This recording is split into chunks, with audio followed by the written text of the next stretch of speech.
এর মধ্যে তাদেরকে জান্নাতের বাদশা বলে ঘোষণা দিয়েছেন। জোরে বলুন সুবহানাল্লাহ। সম্মানিত হাজিরিন, হাদিস শরীফের মধ্যে আমার রাসূল করিম সাল্লাল্লাহু আলাইহি ওয়াসাল্লাম ইরশাদ করেছেন, হযরতে সাইয়েদনা মুআয ইবনে জাবাল রাদিয়াল্লাহু তাআলা আনহুকে আমার রাসূল করিম সাল্লাল্লাহু আলাইহি ওয়াসাল্লাম বললেন, ও মুআয, ক্বালা রাসূলুল্লাহ সাল্লাল্লাহু আলাইহি ওয়াসাল্লাম, আমার রাসূল বলেন, আলা উখবিরুকা আম মুলকিল জান্নাহ, ও মুআয, আমি তোমাদেরকে জান্নাতের মালিকদের ব্যাপারে কি বলবো না? হযরতে মুআয রাদিয়াল্লাহু তাআলা বলেন, কুলতু বালা ইয়া রাসূলুল্লাহ, জান্নাতের মালিকদের ব্যাপারে আমাদেরকে জানিয়ে দিন। জোরে বলুন সুবহানাল্লাহ।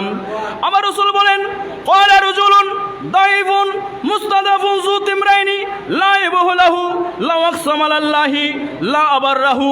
ও মুআয, শুনে রাখো, শুনে রাখো, দুনিয়ার জমিনের মধ্যে এমন আল্লাহর ওলি বন্ধু আছে যাদেরকে আল্লাহ পাক রব্বুল আলামিন জান্নাতের